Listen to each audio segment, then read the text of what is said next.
Maka setelah permintaan orang-orang Yahudi ini, Allah pun turunkan ayat yang mulia ini kepada nabinya, kepada Muhammad sallallahu alaihi wasallam, yas'aluka ahlul kitabi, dan seterusnya.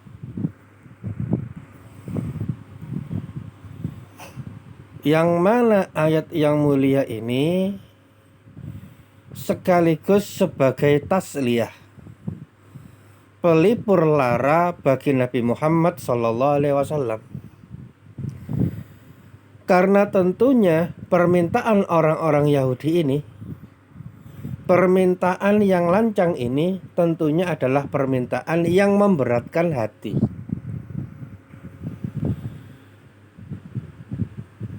Maka dengan turunnya ayat yang mulia ini seakan-akan ada pesan agar Nabi Muhammad SAW tidak berberat hati, tidak bersedih dari permintaan orang-orang Yahudi yang kurang ajar ini.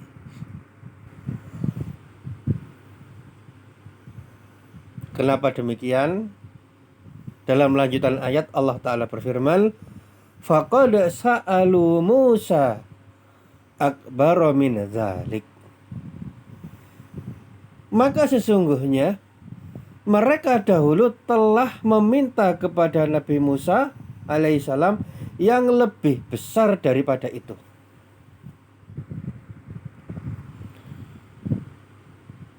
Faqalu arinallaha jahratan. Dikala itu mereka mengatakan kepada Nabi Musa, perlihatkanlah Allah kepada kami dengan nyata.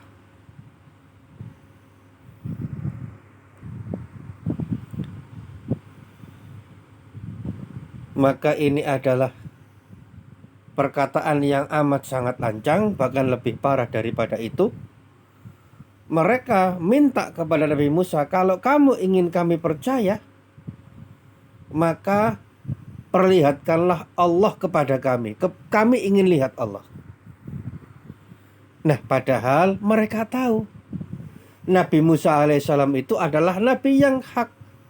Bahkan Nabi Musa itu juga dari kalangan mereka sendiri, dari kalangan Bani Israel. Fa'akhazatshumus sa'iqatu bizulmihim. Maka mereka disambar petir karena kezalimannya.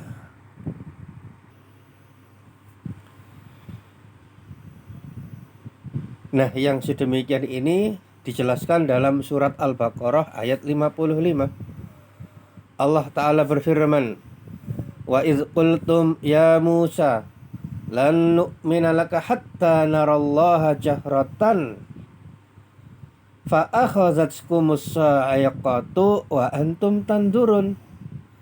Dan ingatlah ketika kalian berkata, wahai Nabi Musa, kami tidak akan beriman kepadamu sebelum kami melihat Allah dengan terang, dengan mata kepala. Karena itu kalian disambar halilintar sedangkan kalian menyaksikannya. Maka ini diantara ayat yang menunjukkan kerasnya hati orang-orang Yahudi, yang mana sebenarnya mereka itu telah mengerti kebenaran Nabi Musa alaihissalam.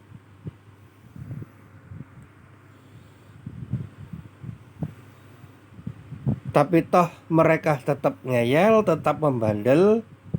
Bahkan mereka meminta permintaan yang aneh-aneh.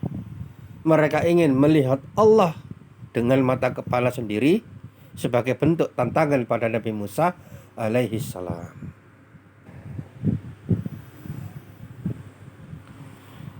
Nah, maka karena kelancangan mereka ini, mereka pun dihukum oleh Allah Ta'ala dengan terkena sambaran halilintar yang mengakibatkan mereka meninggal dunia.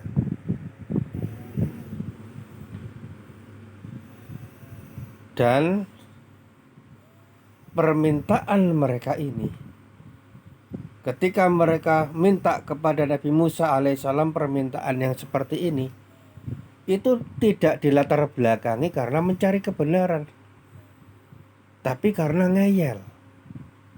Mereka sudah tahu kebenaran Nabi Musa alaihissalam, tapi mereka minta permintaan yang seperti ini dalam rangka menentang Nabi Musa alaihi assalam.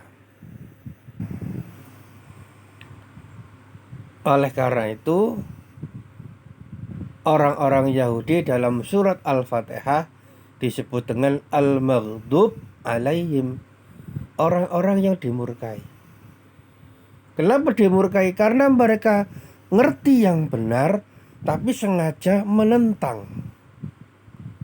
Sedangkan orang-orang Nasrani, mereka itu disebut dengan dhalin, orang-orang yang sesat, yang tidak punya ilmu, kemudian beramal, akhirnya amalannya nyeleneh, amalannya tidak sesuai tuntunan.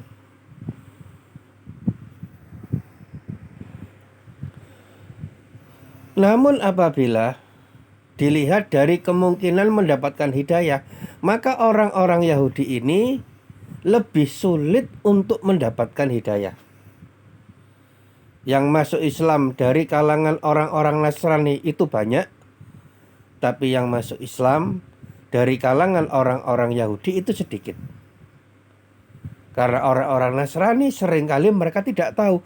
Namun begitu disampaikan kepada mereka, ketika mereka mendapatkan ilmu, maka banyak di antara mereka yang sadar kemudian bersedia masuk Islam.